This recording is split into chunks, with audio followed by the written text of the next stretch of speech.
Welcome everybody. It's Heidi Kaizen at Hen and Chick Studio, and I've got my Shout It Out Sew Along project all done. The top is done. Woohoo! Anybody else want to cheer? I love it. All right, I'm going to lay it down. We're going to bring the camera in a little bit closer, and we're going to talk about how we are going to finish this sew along strong. Okay, so we're so glad that you're with us today. Again, I'm Heidi Kaizen. This is Hen and Chick Studio, and we're in Conrad, Iowa. This is the fourth and final week of our Shout It Out Sew Along. This is the free downloadable pattern. Of course, it pops up and it says $1 on your screen, but not to worry. If you type in either sold and the SKU number, which I believe would be 101 this afternoon, or click on it and add it to your cart, when you actually check out, it will be free. So no worries, right? Okay, so you've got this free Shout It Out pattern. We've been having fun for several weeks now. This is the fourth of 4 videos. If you are thinking, I've never seen this before, I didn't know that she was doing this, it's okay. You can find everything that you are wanting to know about this at henandchickstudio.com/shoutitout. And that is the website where the free download lives, the videos live there, the people who have gotten their tops done and the photos of those are going up there. I'm not up to date. I know there were a few that have come in the last, I'll say 12 to 18 hours that I am not caught up on. So don't worry if yours isn't up there yet. I'm going to get there. I'm going to get there. But you can see, you can be inspired by all of that. If you have got your top done, but you have not uploaded it, the link is on this page. Again, henandchickstudio.com/shoutitout. And if you just like following along, we're glad you're here as well. So that is wonderful. And I cannot see all of the comments easily today. So don't worry if you have a question and we don't answer it on screen. We'll be sure to get to you later. And of course, you can always give us a call here at the store. But today is the 4th video. So video number 1 was all about selecting fabric. I went through the 3 C's. Video number 2 was about cutting, and I showed you the difference between cutting with a stripology ruler and cutting with a straight ruler. Week number 3 was piecing. You found me at home on my sewing machine, giving you a few tips about starters and enders and pinning and chain stitching. So if any of those topics interest you, you can follow along. And today we're going to talk about quilting. Now, when we started, or I should say finishing the projects. When we started, the camera was on some of the beautiful 108-inch wide backs that we have here at the store. I'm not going through all of those today, but you can always go to our website and shop all products, find the wide backs. You'll find that we have a lovely selection of both 108-inch wide cotton, as well as 60-inch and 90-inch cuddles that you might want, okay? So that is for sure. And one of the things that we do have to help make it easier for you, and Goldie's gonna click on the link at the moment. Again, another free resource. I tried to make a very simple, straightforward chart that if you are trying to decide, am I doing 44/45-inch fabric? Am I doing 60-inch fabric? Am I doing 108? Am I doing 90-inch? You know, what does that look like? And how much might I need? And so that chart, again, is a free download, and it just has some general columns and rows kind of thing for you to help figure out how much you might need. So be sure to download that as a good resource for you. Okay, so what we're going to be talking about today is finishing quilt tops. And this is kind of a little conversation. It's not as easy as saying, I'm going to pick the thread color, I'm going to pick the backing fabric, and then I'm going to get it quilted. To me, there's a little bit more of discussion that goes along with that. Okay, so the first thing I do want to talk about is thread color. When we're talking about thread color, it's how is that going to look on the top of my quilt?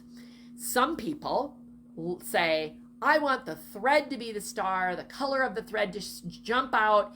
I want it to be a part of the design. I want people to notice what I'm quilting with, okay? Or I want the thread to be subtle. I want it to be a background. I don't want it to be the star of the show. I want to add texture to my quilt, but I don't want it to jump out, okay? So you've got kind of two different camps of where you could live.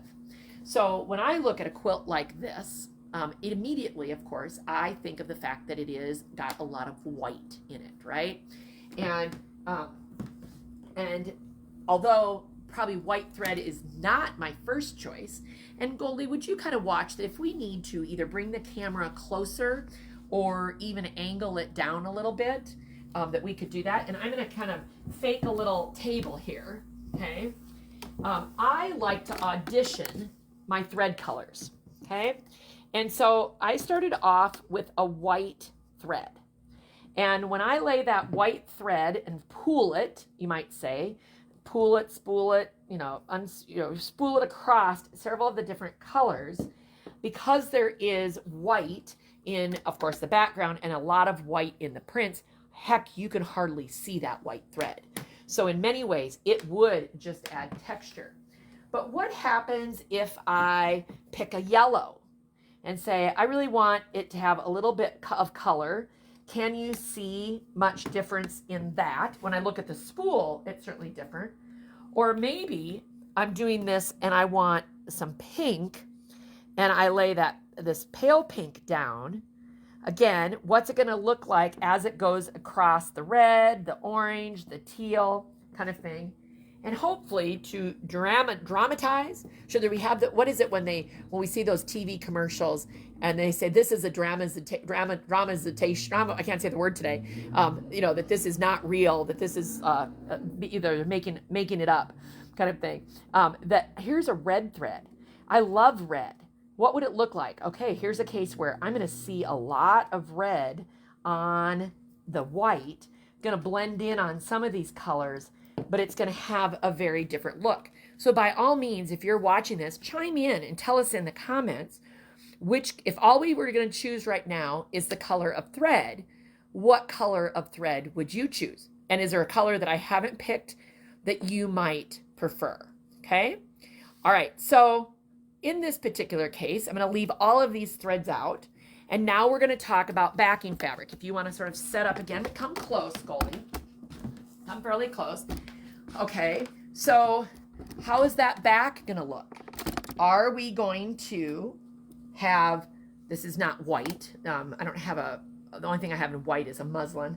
This is a kind of a gray tone white.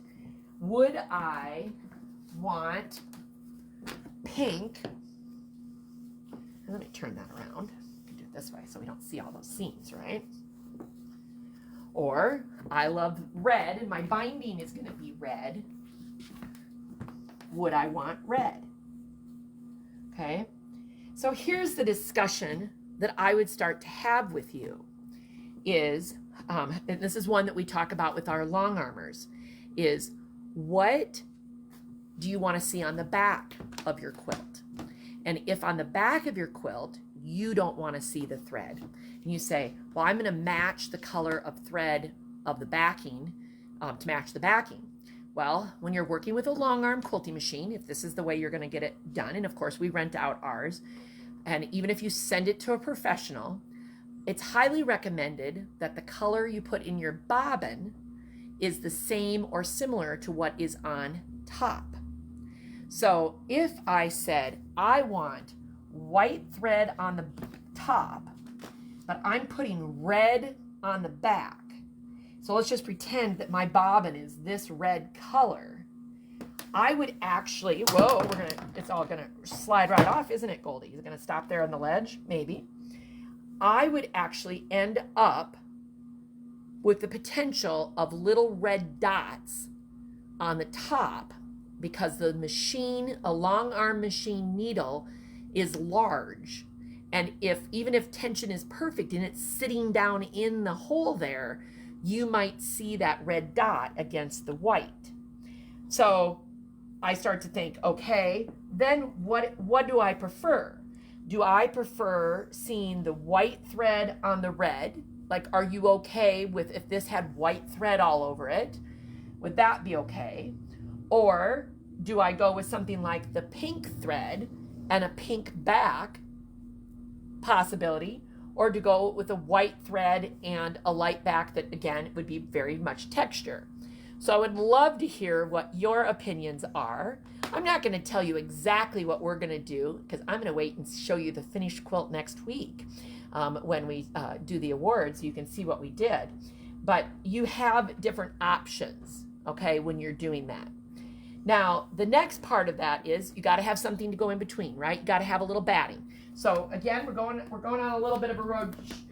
Just turn this way just a little bit, Goldie, so they can see. So we sell Hobbs 80/20. This happens to be a 96-inch wide roll. We also have 120 inches. I love it. So it's folded over. Every quilt in the store here is quilted with the Hobbs 80/20. I like how it feels when it's quilted. I like how it looks when it's washed and dried. So we do sell all of this by the roll. I do have a few Hobbs products available. Black batting, or are we out of black at the moment? No, might be one up there, I can't tell. Some fusible, as well as some with some scrim. The scrim simply allows you to quilt farther apart. We also have the polyester Thermore, which is super thin and great for things like t-shirt quilts. So we do have several different kinds of batting, okay? So that's batting. How that looks and how it's quilted. So say, for example, can we look at the quilt that's behind us here, Goldie? And if I put this all down and all my things that are falling, not to worry, good thing we don't work in a China store, right? But can you focus on the quilt on the back wall? And that quilt too, and this is Buttercup Slate Casanova, has a lot of white in it. So I think, and let's look at what I can see on the screen there. Oh yeah, you can see the texture. I can see the quilting texture, and if I move it a little bit, Goldie, can you see even differently? Mm-hmm. And this is what I sort of suspect my Shout It Out quilt will look like from the standpoint, if I use white thread, that's what this is white thread, is that I'm going to see a lot of texture, but it's not going to jump out as the thread color, right? And so that certainly is something to think about. So when this is being quilted, they're using, this one happens to be quilted on a long arm with a computer, which is not what we have here at the store, but it's what Stephanie and her mom use. And they're using an edge-to-edge design. So if you're not familiar with an edge-to-edge design, it literally means you are starting on one side of the quilt and you are quilting a path all the way to the other side. Those edge-to-edge motifs can be beautiful loops and I'll say little swashes like this. It could be tractors, it could be snowflakes, it could be birds, it could be, isn't there a song? It could be pink, it could be blue, whatever that song is. There could be all sorts of different things. There are hundreds of thousands of designs. I saw footballs being quilted recently, and I've seen horses being quilted recently in edge-to-edge design. So there are, if you ever want a specific motif, talk to your professional quilter if you're having it professionally quilted as to the range of different things you could do. You also want to talk about density. I would call this fairly dense in the sense of some of the quilts. I did grab out one of our store samples that's not being used at the moment, and this one accidentally, but I think it's kind of fun to have a sample, accidentally got quilted very, very densely. And I'm going to bring the quilt up to you, and I'm going to show you. Goldie, can you put that in front of the camera? How dense that is. Like if I literally put my hand up there, can you see how small these rings are? So it's very dense. This is on Hobbs 80/20. It has a very cool look. It's a very flat look. I would describe it as very flat. No amount of washing and drying is gonna, I'll say, fluff that one up or do anything like that. So when you're thinking about quilting, you want to think about density. Sometimes the density, if you're quilting it yourself, it's about how much time do you want to put into it. Sometimes if you're talking about density, it's how much money do you want to spend having the long armor do it, because them quilting something like this takes longer and would just ultimately cost more money. But there, of course, are so many different kinds of things. I'm going to grab a different sample. You can have quilts custom quilted. This was such a popular quilt, and we're sold out of these kits. We still have the pattern. This is a Robin Pickens pattern. And Goldie, can you grab that one by chance a little bit so we can see it? I think it's pinned in the middle, isn't it? Did we? Oh, goodness. Hang on. I'll find the pin. Wildberry Creek Amelia. The pattern is Amelia. We still have some Wildberry Creek fat quarter bundles. And here is that one. Can you see it now there? There we go. Get the quilting out there. This one is custom quilted, which means they have gone in specifically and quilted specific motifs inside of blocks versus an edge to edge. There's no care taken as to where that a piece lines, but when it's custom quilted like this, then specific motifs are in specific areas. So custom quilting is typically more expensive, but certainly gives you a whole different design element as well. I think that we'll quilt my Shout It Out edge to edge and fairly loose, because I will be donating it and I don't need to spend any extra money. If you want to say finishing it, I just want to have it done. Okay, so that is certainly another idea. Anytime you can do quilting and finishing it, they can look so different in so many ways. It's so much fun to see how every quilt can look different just because of how it's quilted.